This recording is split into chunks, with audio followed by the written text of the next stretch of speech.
Se você não me amar, tudo bem, eu vou te esperar, eu sei.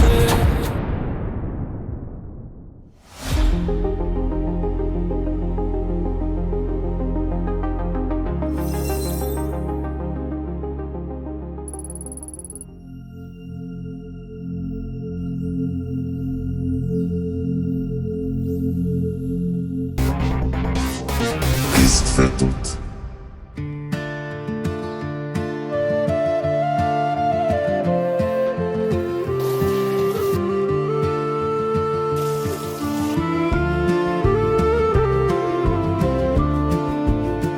Jag ser hon stull i gryningens ljus. Gatstenar våta, en ensam buss. Doften av kaffe, ljudet av spår. Men hjärtat drar mig till fjällens gård. Farväl Södermalm, jag lämnar din famn mot snöklädda fjäll och tystnadens hamn. Farväl Stockholm, din himmel är grå. Jag följer min längtan till Norges blå.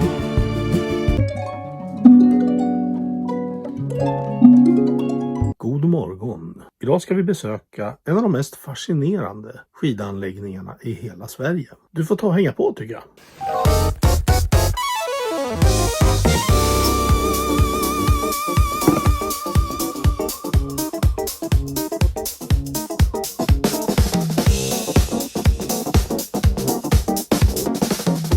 Då rullar vi in i Grythyttan som ju säkert många känner till. Ja, här i Grythyttan är jag mer eller mindre uppvuxen. Här borta ligger gästgiveriet för övrigt, Carl Jans. Jag bodde varannan vecka hos mina morföräldrar här uppe eftersom jag inte hade någon dagisplats i Karlskoga. Så jag spenderade mycket tid här när jag var liten. Mormor och morfar bodde här. De är båda bortgångna nu, men min morbror Hasse bor kvar här. Så ibland är man här ändå. Trevligt litet samhälle detta. Nu är vi i Hällefors i Västmanland. Åker ner på samhälle och tar en kurv. Här bor min kusin och hennes man och barn. Och min moster. Jag har halva släkten här uppe i trakterna. Inte halva kanske, men stor del. Dalarna. Titta på loket! Där nu! Titta på loket barn! Ja, vi är ju alltså på väg till Romme Alpin. En skidanläggning som ligger i Borlänge i Dalarna. Och det är ju som sagt en väldigt fascinerande anläggning av många skäl. Till att börja med så ligger den ju förhållandevis långt söderut får man säga. Och tanken som grundaren hade när han skapade Romme Alpin var att bygga en dagsdestination för stockholmare.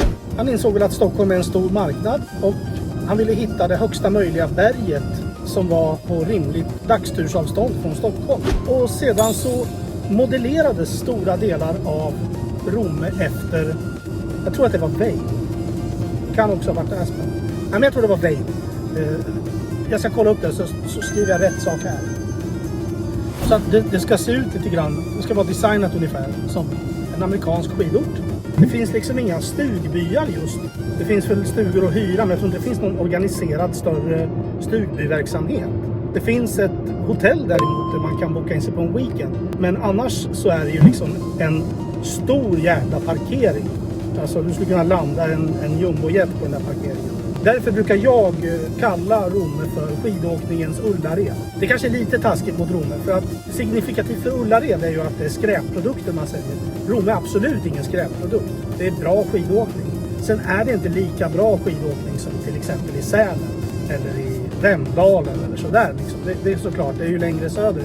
Men givet den geografiska platsen så är det fantastiskt. Ytterligare en sak som är fantastiskt är hur jäkla stort det är. Alltså det är sjukt stort. De har så många 16-liftar så jag har tappat räkningen. Jag tror de har långt över 30 pister.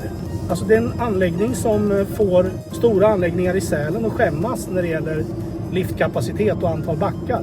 Så att på det sättet är det en väldigt fascinerande anläggning på dagstursavstånd från Stockholm. Idag kommer vi ju dock från Karlskoga. Det är ännu närmare. Men en mycket intressant anläggning som vi idag ska åka igenom bitar av. Det har ju varit dåligt med snö så här i början av säsongen. Och det här filmas i december, julhelgen. Så att ungefär hälften av backarna är öppna idag och inte alla liftar. Men det som är öppet, det ska vi åka igenom. Och så ska vi betygsätta den här anläggningen.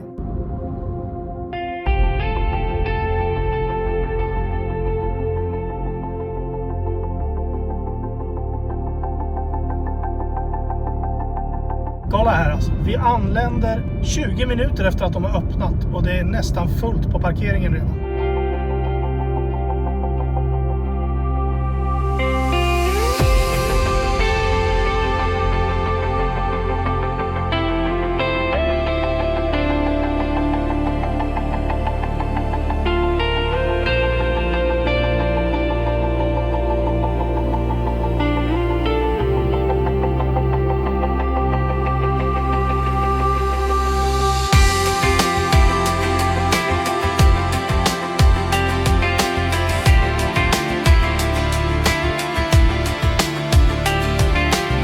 Ja, om du ska åka hit så låt det bli en läxa att kom hit långt innan de öppnar. Annars får du stå jättelångt bort.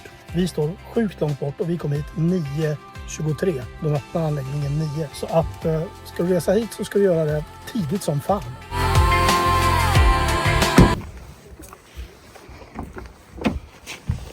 Så på med utrustningen, den del av skidåkningsdagen som man bränner mest kalorier på. Och sedan var det bara att inleda den mödosamma promenaden bort till liftarna.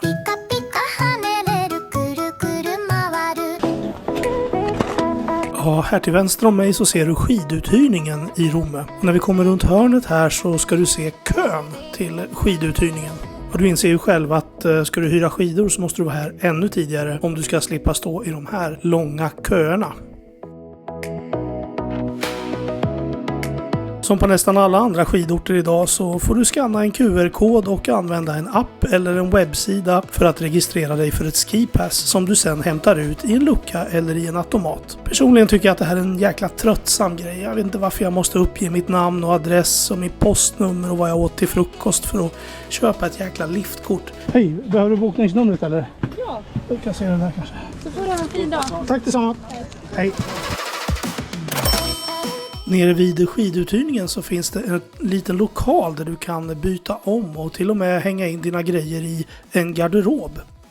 Det finns även ett litet fik där du kan köpa korv och choklad och dricka och lite annat.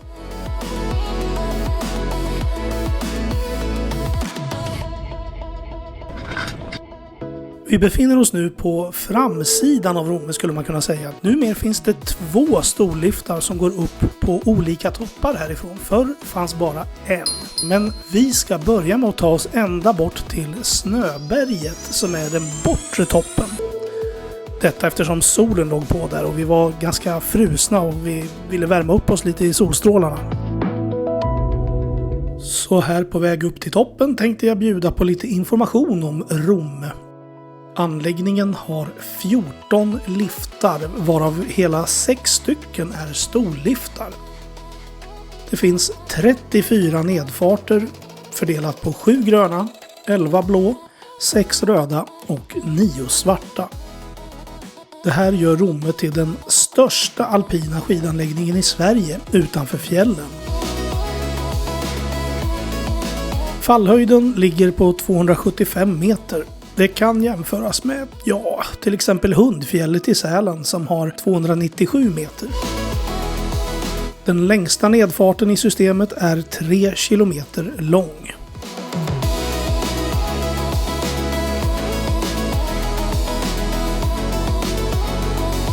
Vi måste bara nämna snöläggningssystemet också. Det här är ett av de största och absolut mest avancerade snöläggningssystemen i hela Norden. Här finns inte mindre än 1200 snökanoner. Det räcker med några dagar av ihållande kyla för att Romme ska kunna snölägga hela anläggningen. Och sedan håller den snön fram till någon gång i april. Det är milt sagt sjukt imponerande. En dalmas som vi träffade i liften hävdar att den ena av grundarna, Bo Funke, har så stora kunskaper om snöläggning att han föreläst om saken nere i Alperna. Om det stämmer ska vi låta vara osagt och jag har inte hittat några belägg för det på nätet, men det skulle mycket väl kunna stämma. Vi testade ju 4 orter under den här julhelgen och ingen av dem kom i närheten av Romme när det gäller antal öppna backar. Detta trots att Romme var den i särklass mest sydliga av alla anläggningar vi testade. Okej, då har det blivit dags för dagens första backe och det är en backe som kort och gott heter Bos.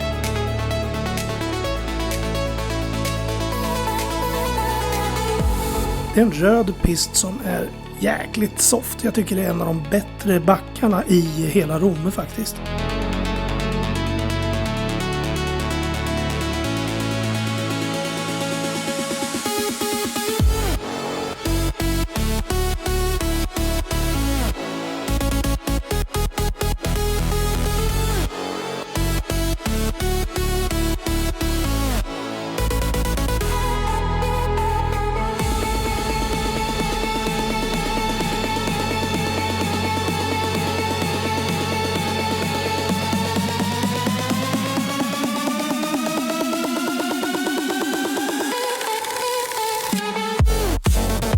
Den tar oss ner till området Romme Syd. Därifrån kan man välja 2 olika 6-stolsliftar. Den ena går tillbaka upp till Snöbergets topp och den andra går upp till toppstugan.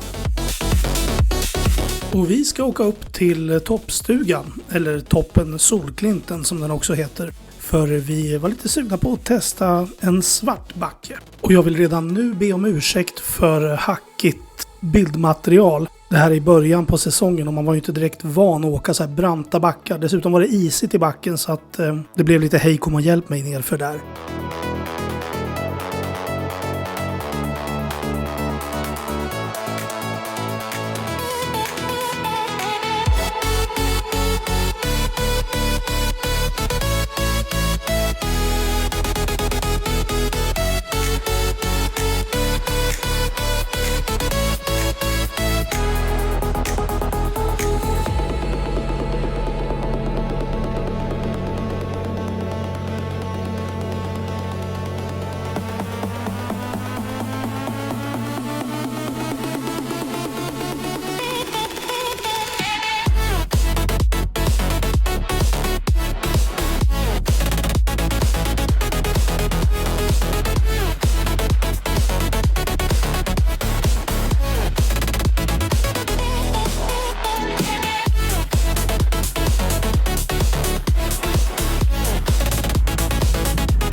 Då var vi tillbaka nere på Romme Syd igen. Som du kanske minns så gick det 2 storliftar upp här och en går ju tillbaka till Snöberget där vi började med dagens första åk. Vi ska tillbaka dit upp och åka en parallellbacke till det där första åket. En blå och röd pist som heter Avenyn och som också är riktigt trevlig.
Efter några åk ytterligare i den här delen av anläggningen var det dags för lunch och det vore väl nästan tjänstefel av mig att inte luncha på den legendariska våffelstugan uppe på Snöberget.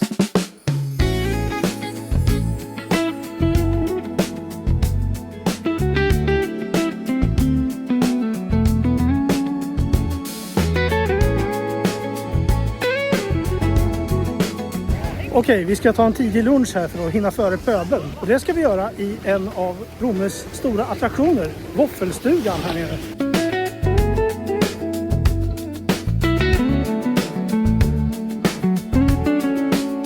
Bara byggnaden i sig är ju otroligt vacker och intagande. Det här stenhuset som ser ut som byggnader ofta gör just i amerikanska skidorter. Ja, du kanske minns att Romme är modellerat lite efter Vail i Colorado.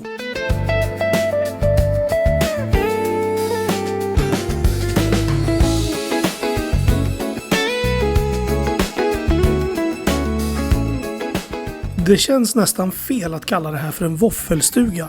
Det är ju mer som en våffelborg. Hur som helst, här gör man både smet och sylt enligt ett hemligt recept. På plats givetvis. Och det blir onekligen väldigt, väldigt gott. Det finns en massa olika specialvåfflor här också för den som är ute efter något unikt och udda. Men du kan få en gammal hedlig våffla med sylt och grädde också givetvis. Det tog bokstavligen en sekund här. Våffelstugan har även annan mat som till exempel gulaschsoppa om man nu föredrar det framför en sockerchock så här mitt i skidåkningen. Det kan se jäkligt busy ut men det går ofta rätt fort i kön ändå så att det är inget att låta sig avskräckas av. En våffla med sylt och grädde kostade när vi gjorde den här filmen 75 spänn och då kan du välja mellan drottningsylt, jordgubbssylt samt äppelkompott.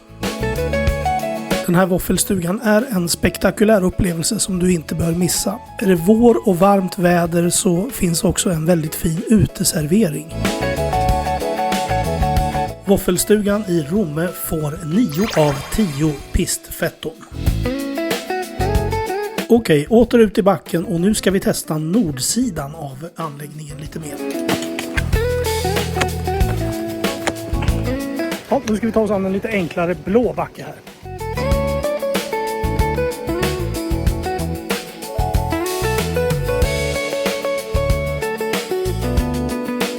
Nej, ändrade planer. Den var avstängd så vi får ta något som heter hemvägen tillbaka till början av anläggningen. Skit också.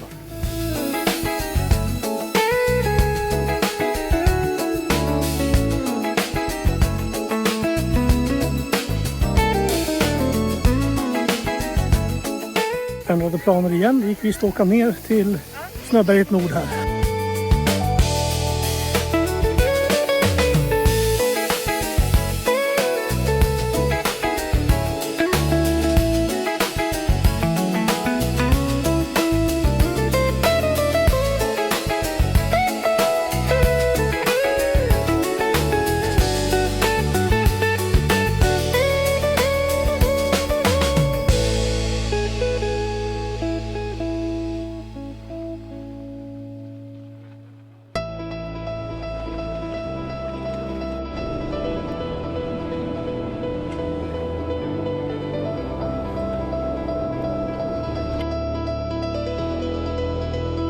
Ja, då befinner vi oss i området Romme Nord. Här finns primärt en park och lite enklare backar, så här ska vi inte uppehålla oss allt för länge, men ett åk ska vi väl göra i alla fall i den här delen.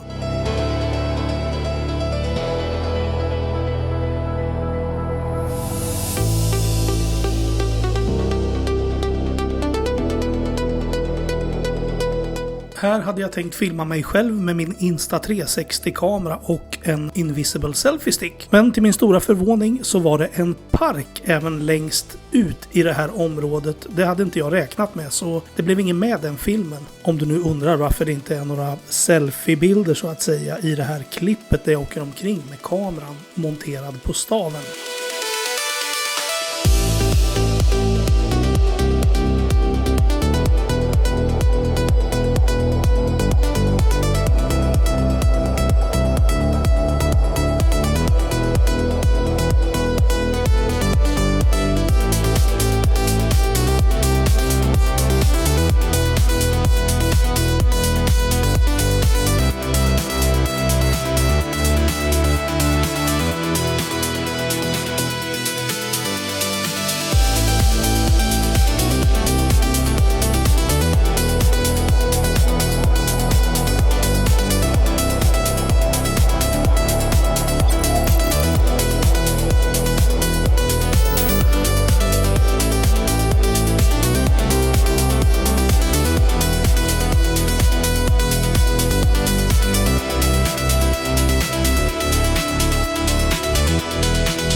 Och med det säger vi adjö till Romme Nord och återvänder ner till Romme Syd igen.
Vägen tillbaka till Romme Syd gick via backen Bos, som var samma backe som vi åkte först idag.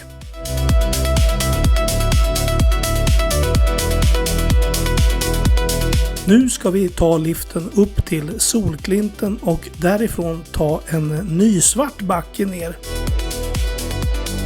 Den här gången Sydhanget.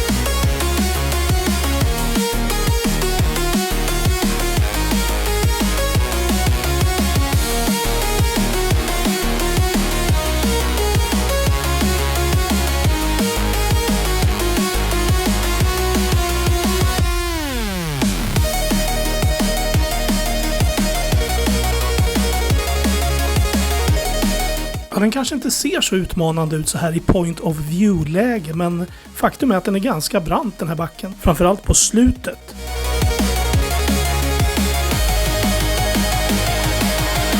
Då åker vi liften tillbaka upp till Solklinten och där ska vi titta närmare på toppstugan.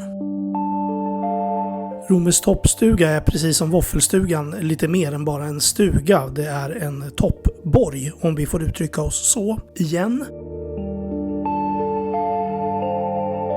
Här inne finns en jättefin restaurang och det finns bar och det finns uteplatser för soliga dagar. Helt perfekt. Brasa där inne som man kan värma sig vid.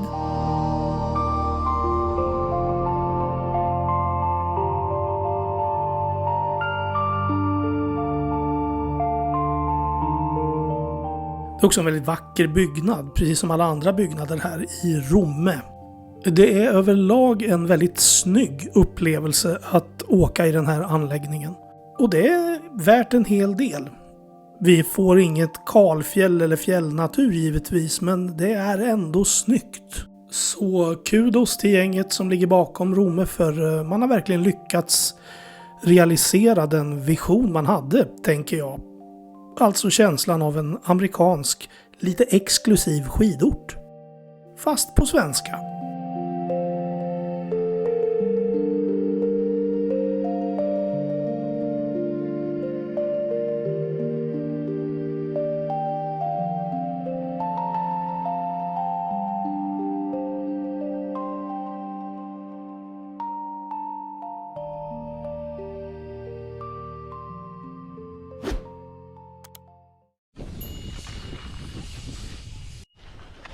Då tar vi Åkes dröm ner till Romme Syd. Det är en rätt udda pist som är både blå, svart och sen blå igen. Men trots den udda färgsättningen så är det faktiskt en av Rommes skönare pister, skulle jag vilja påstå. Om du tycker att vi uppehåller oss ohemult mycket vid just Romme Syd idag så beror det på att det har varit dåligt med snö i år och inte hela anläggningen är öppen. Så vi får ta de backar som finns.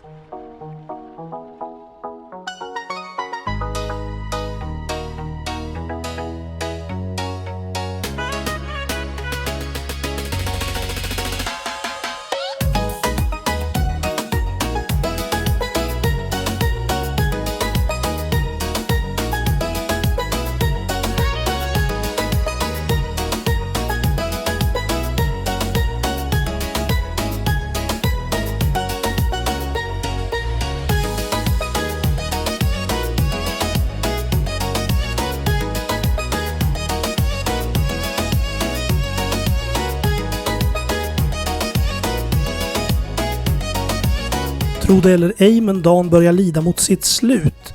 Vi ska ta oss till framsidan av Romme och köra en av de få backar som är öppna i den gamla delen av anläggningen.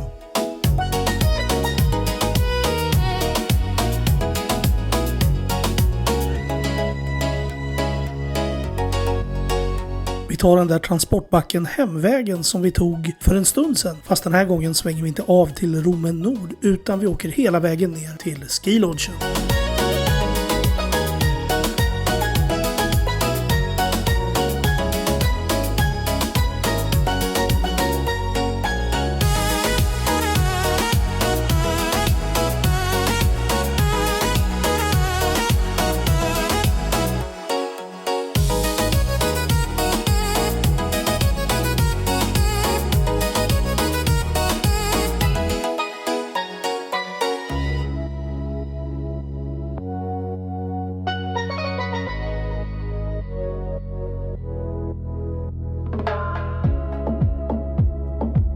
Okej, vi börjar bli färdiga här. Vi ska bara ta ett åk till på framsidan av anläggningen.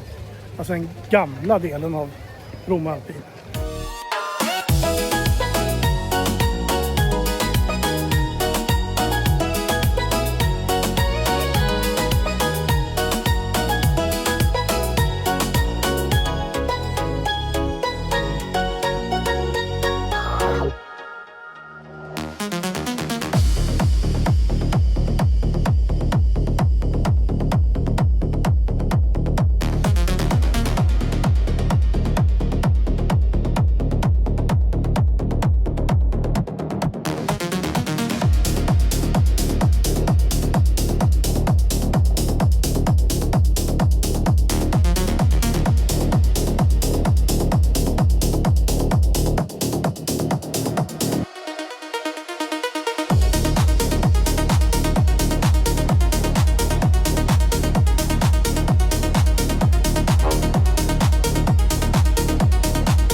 Innan vi sätter betyg på anläggningen ska vi kolla lite närmare på Rommes Ski Lodge. Det här är en jätteanläggning. Det är primärt ett hotell för weekendgäster. Jag vet inte hur det ser ut idag, men när vi bokade för några år sedan gick det inte att boka enstaka nätter utan man var tvungen att boka söndag till torsdag eller torsdag till söndag, så där som det är på många skidanläggningar. Det jag vill minnas är att det är väldigt fina rum. Man hade bland annat egen bastu på rummet. Här finns också både en bättre restaurang och en lite enklare restaurang med burgare och liknande. Det är en väldigt vacker byggnad även detta, både invändigt och utvändigt. Här står det en lite udda bil. Om det är någon som vet vad det är för bil så kommentera gärna. Jag vet vad det är för bil, men jag tänker inte avslöja det. Jag kan säga så mycket som att jag inte kände till att märket fanns ens innan jag såg den här.